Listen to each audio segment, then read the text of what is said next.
Apapun yang saya ucapkan murni hanya dari aspek kepengacaraan. Biarlah proses hukum ini berjalan. Nah, korupsi itu kan pidana khusus, jadi tidak perlu izin presiden. Kemudian melontarkan pernyataan-pernyataan yang keliru sekaligus menyeret-nyeret presiden dalam urusan penegakan hukum. Itu yang sebenarnya kita tangkap. Saya akan terangkan mulai yang poin lain, ya. Ya, sekarang kenapa seorang Hotman Paris yang sudah sukses mau? Ingat, saya 25 tahun sebagai pengacaranya Prabowo. Semua perkara besar dia termasuk adiknya Hasim saya yang pegang. Walaupun waktu dia menteri kehakiman, waktu Menhan pun saya sering diminta tanpa dibayar. Waktu saya di Singapura, saya kan operasi saraf kejepit. Jadi saya benar-benar nggak bisa bergerak karena 2 hari harus itu. Saya melihat benar-benar saya merasa miris. Karena apa? Jampitsus itu adalah yang dibanggakan oleh Presiden Prabowo karena dengan dia mendapatkan, negara mendapatkan sebagai Satgas PKH 300 triliun. Kemudian dalam 1 tahun. Dalam 1 tahun. Kemudian pengembalian kerugian negara dapat 130 triliun. Sudah 430 triliun kembali dibanggakan oleh Presiden.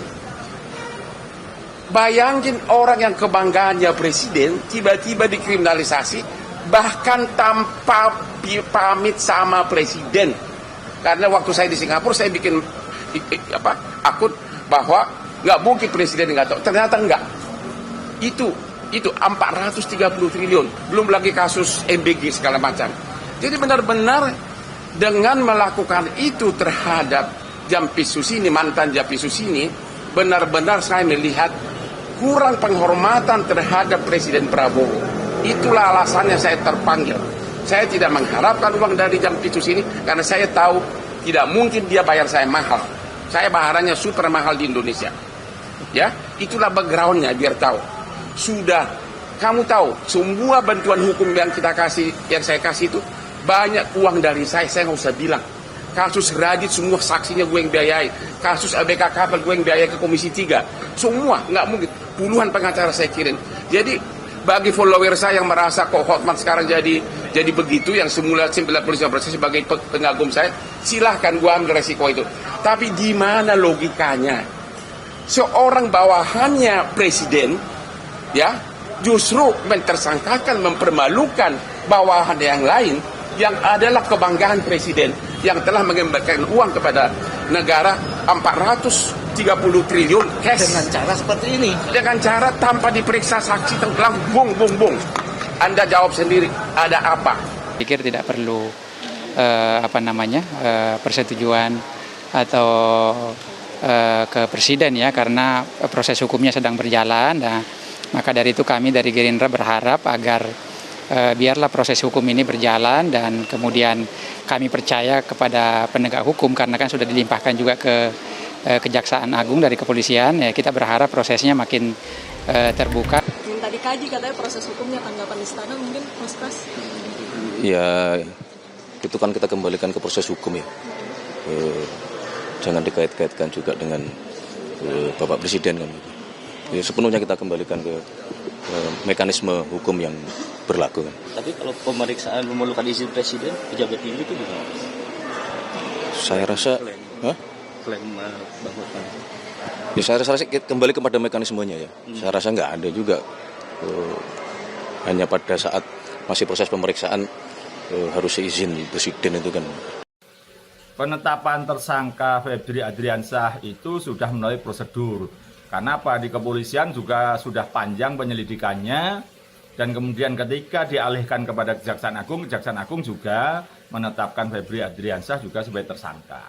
Jadi clear berdasarkan 2 alat bukti dan terpenuhi unsur, dan juga barang bukti terutama uang hampir 0,5 triliun dan emas 74 kg yang ada di rumahnya Febri. Dan itu sudah diakui pada jumpa pers Febri pertama kali. Soal lawyernya kemudian mengatakan itu milik mertua, milik yayasan, ya itu bagian dari pembelaan mereka, ya silahkan aja gitu. Nah, tapi prinsipnya penetapan tersangka itu sudah sah. Kedua, penetapan tersangka tidak izin Presiden. Memang tidak perlu izin Presiden penetapan tersangka itu. Dulu jaksa itu kalau pemanggilan pemeriksaan itu harus izin Jaksa Agung tertulis. Tapi berdasarkan putusan Mahkamah Konstitusi nomor 15 tahun 2025 itu sudah dihapus. Tidak berlaku untuk pidana kejahatan terhadap negara, tidak berlaku juga terhadap kejahatan dengan pidana mati dan juga kejahatan pidana khusus. Nah, korupsi itu kan pidana khusus, jadi tidak perlu izin presiden. Kalau Hotman mengatakan penetapan tersangka itu tidak izin presiden, ya itu berarti pakai kuhap yang lain kali. Kuhapnya Bang Hotman kali gitu kan. Kalau kuhap lama maupun kuhap baru, KUHP lama, KUHP baru, semua orang kedudukannya sama di depan hukum. Maka penetapan tersangka itu tidak perlu izin presiden. Justru kalau ini berarti menunjukkan Bang Hotman itu tidak paham hukum kalau bahwa penetapan tersangka itu harus izin presiden. Ya, yang pertama, kami ingin mendudukkan lebih dahulu posisi presiden terkait dengan setiap kasus dari proses penegakan hukum.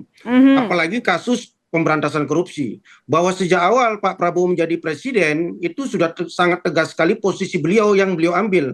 Bahwa beliau mendukung apapun proses penegakan hukum, apalagi terkait dengan pemberantasan korupsi. Itu bisa kita lihat misalnya dalam Astra Cita beliau di poin yang ke-7, Astra Cita beliau, bagaimana beliau ingin memperkuat reformasi di bidang birokrasi, politik, hukum, dan pemberantasan korupsi. Dan pun ketika setiap Pak Prabowo pidato, apakah di pidato kenegaraan, pidato di acara-acara formal kepresidenan, beliau selalu mengingatkan bahwa tidak ada pandang bulu dalam proses penegakan hukum dan pemberantasan korupsi. Terakhir kemarin misalnya pada saat beliau pidato di DPR, bahkan beliau menyebut jangan ada yang mengatasnamakan jenderal ini, jenderal itu, jika terlibat dalam pemberantasan korupsi ya sikat. Itu yang pertama. Yang kedua, kami menghargai apa yang dilakukan oleh Bang Hotman sebagai pengacara Febri Adriansyah, bahwa silakan lakukan mekanisme pembelaan, tapi ingat ada catatan bahwa jangan dibawa-bawa Pak Prabowo sebagai presiden dalam proses pembelaan itu kan tidak, sebagai seorang sahabat tidak etis. Bahwa seandainya memang Bang Hotman adalah sahabat karib Pak Prabowo, saya pikir Bang Hotman juga harus bertanggung jawab menjaga nama baik Pak Prabowo sebagai presiden. Jangan untuk kepentingan kliennya, untuk kepentingan pembelaan hukumnya, beliau menyeret-nyeret nama presiden. Itu saya pikir bukan sahabat yang baik. Saya pikir itu. Ya semuanya akan dijadikan pegangan gitu ya. Makanya salah satu yang dijadikan sebagai pegangan oleh pengacara mantan Jampitsus adalah presiden sendiri. Saya menduga ini bukan soal ketidakpahaman, dia pasti tahu soal itu, bahwa tidak perlu izin dari presiden untuk melakukan proses pemanggilan, penggeledahan, penangkapan, penahanan terhadap seorang jaksa. Kalau kita mengacu pada Undang-Undang 11 2021 misalnya tentang kejaksaan, betul bahwa ada proses pelindungan hukum atau imunitas terbatas ya, tidak secara absolut yang diberikan kepada jaksa, tetapi itu tidak berlaku kalau kita mengacu pada putusan Mahkamah Konstitusi nomor 15 tahun 2025. Kalau kemudian kita baca baik-baik di dalam pertimbangan hukum atau rasio di sini di putusan MK itu, MK jelas mengatakan bahwa kalau kemudian seorang jaksa memerlukan izin, ini lagi-lagi bukan izin presiden, tetapi izin jaksa agung ya. Kalau istilahnya izin itu diberlakukan, itu tidak berdasarkan dua kondisi. Satu, kalau berdasarkan kemudian proses hukum itu dalam keadaan tertangkap tangan, itu tidak memerlukan izin jaksa agung, atau berdasarkan bukti permulaan yang cukup ditetapkan sebagai tersangka untuk 3 kejahatan sekaligus. Yang ancaman hukumannya adalah pidana mati berkaitan dengan kejahatan keamanan negara, dan ketiga berkaitan dengan tindak pidana khusus. Jadi logika bahwa izin presiden diperlukan dalam proses pemeriksaan, penetapan tersangka, termasuk akibat hukum yang lain, itu adalah logika yang keliru menurut saya. Jadi sangat disayangkan kalau seorang pengacara, apalagi ini adalah pengacara yang mendampingi mantan Jampitsus ya, Febri Adriansyah, kemudian melontarkan pernyataan-pernyataan yang keliru sekaligus menyeret-nyeret presiden dalam urusan penegakan hukum. Itu yang sebenarnya kita tangkap. Hotman Paris yang ingin menjadi kuasa hukum Pak Febri, tapi mengait-ngaitkan dengan kalau Hotman jadi penguasa ya kita hormati ya tugas beliau sebagai advokat. Advokat itu kan penegak hukum juga, kedudukannya sama seperti jaksa, polisi, hakim, dan petugas lembaga pemasyarakatan. Jadi kalau apa yang disampaikan Pak Hotman kepada publik ya kita hormati, itu sebagai bagian dari tugas beliau sebagai seorang lawyer, advokat yang membela kliennya. Wajar aja. Tapi mengaitkan dengan presiden karena sudah lama menjadi kuasa hukum Pak Prabowo, jadi turun tangan untuk menjadi pengacara Pak Febri. Kan saya tidak tahu, enggak masalah itu. Ya, kecuali masalah perdata. Kalau perdata misalnya perusahaan A, perusahaan B. Saya dulu lawyernya B, melawan perusahaan A. Belakangan saya jadi lawyernya apa sebaliknya, itu nggak boleh. Ini kan pidana kan bukan Prabowo pribadi. Pak Prabowo presiden, bukan pribadi beliau. Jadi tidak ada masalah. Berarti seharusnya nggak dikaitkan dengan... Nggak melanggar kode etik advokat. Halo Bapak Presiden Republik Indonesia, halo Bapak Jaksa Agung, halo Bapak Kapolri, halo Bapak Kapolda Metro Jaya. Dengan ini Hotman menyatakan permohonan maaf kalau ada ucapan atau tindakan saya yang kurang berkenan pada waktu konferensi pers, pada waktu setelah selesai pemeriksaan tersangka mantan Jampitsus di Kejaksaan Agung pada tanggal 17 Juli 2026.